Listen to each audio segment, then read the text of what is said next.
Hey, what's going on? Welcome to Geeks and Gamers Play, and as we're getting close to what I imagine will be the season where we're going to be getting quite a lot of information for Call of Duty's Modern Warfare 2, the reboot, or the sequel to the reboot. With that, we're going to be getting more information of the upcoming Warzone 2. Now, Warzone is something that myself and many other people on the Geeks and Gamers team play. It's a fun battle royale. It's probably the game that actually got me to somewhat enjoy battle royales, and now I play a few of them. Now, with all that said, we're going to be getting a whole new Warzone, a Warzone 2, and there's going to be some changes coming with that. And now we're starting to get a few leaks of what these gameplay changes are going to be. Now, this comes from Tom Henderson, who has a pretty good record when it comes to Call of Duty leaks. So these are 5 new features coming to Warzone 2. So we're just going to quickly go over these things. So there's going to be an interrogation feature. Although this feature has not yet to be mentioned online, Warzone 2 will have an interrogation feature that players will have access to. The interrogation feature is very similar to the interrogation feature in Rainbow Six Siege, where players can interrogate downed enemies to reveal their teammates' location. So I don't really like the sound of that, just based off how I play Warzone. When I play Warzone, I much prefer the smaller Rebirth map, and I prefer to play it very aggressively.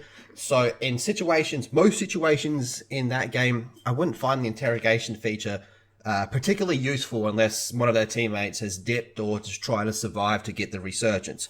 So approaching downed enemies will now show the interrogate prompt, your player carries out an execution style animation to kill the player. Once the player is killed, their teammates' locations are shown on the mini-map. Okay, so this is said to be in the early stages, with no current animation, just being some form of stim shot animation where you inject the player, or maybe truth serum. The whole animation process currently takes around 6 seconds. Okay. So, it's however unclear if this feature will make it into the final build of the game, and it's not been suggested to me by several people that it'll be more than an add-on to the execution animation than we've seen in most Call of Duty titles. Alright, like I said, I don't really like that. Armor vest. Now, this is going to be interesting. As briefly mentioned in... Now, armor vest. This is going to be pretty interesting, I reckon. So, armor vest, this time low, armor vests appear to be a hybrid of the armor system between Blackout and Warzone. I will say, I never played Blackout. While Blackout was out, I was already over Call of Duty. I didn't come back to COD until after that game had come and gone. Armor vests range from tier 1 to 3, each tier allowing you to equip one more armor plate. The armor vest does not break, but your armor plates do, meaning you'll need to replenish your plates after you get hit, just like with Warzone. So that kind of sounds like Warzone cross Apex. Personally, I think the armor system is fine as it is in Warzone. I know a lot of people don't like it, but I think it works because it's very quick and you can just get right back into the action. Some people don't like it because they have to replate, refill their armor pretty much after every single fight in a game. That doesn't bother me whatsoever, but like I said, I much prefer the fast-pacedness of this Rebirth smaller map. Now, bag system. I don't really like where this is going. Sources have said the bag system is in early development and things are still very fluid with how the system might be for the final game. Okay, essentially it's very similar to Escape from Tarkov, where players can add ammo, kill streaks and weapons to their bag. Different bag tiers allow you to have more storage space. So here we have an example of how much storage space certain things take up and how tier 1 to tier 3 bags and the amount of slots they get. I'm going to be honest, I do not like the sound of that. I think it's perfectly fine how it is. You can carry 2 weapons, a score streak, your grenades, whatever. The idea of being able to carry multiple weapons for different situations, I don't like that. I don't like being able to just go, oh, cool, now I can change to this weapon now that I'm in this situation. I much prefer how it is now, how you just got what you got and you go with that. So that's a bit for me. Now, pro perks, man. This is making me very nostalgic just looking at this. To this day, we still make Commando Pro jokes about meleeing someone from across the map. Pro perks is something that older Call of Duty fans will remember essentially a better version of the normal perks they're coming to Warzone 2. Wow.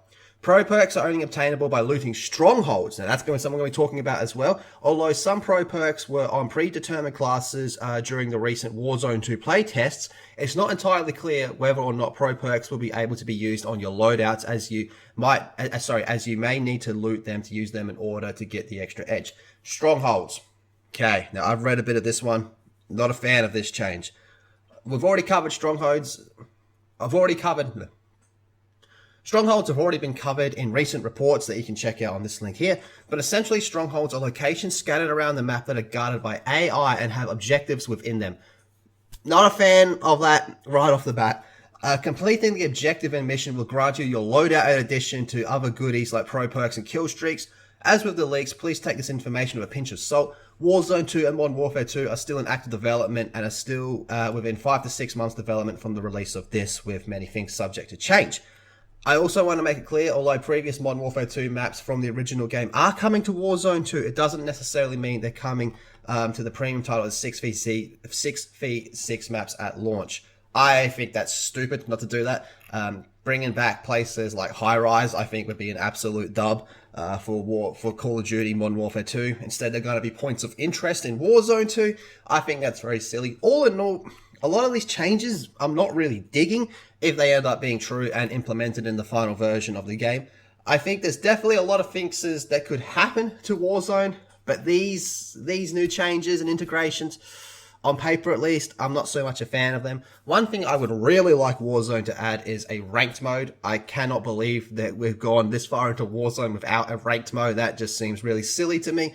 Instead, they're coming up with things like interrogation features and all that, which I don't like the sound of, but we'll see how it goes when it all plays out in the end. But are you interested in Warzone 2? I'm looking forward to checking it out when it drops. Let me know in the comment section down below. Be sure to subscribe to Geeks and Gamers Play. Check out geeksandgamers.com, and I'll see you all in the next video.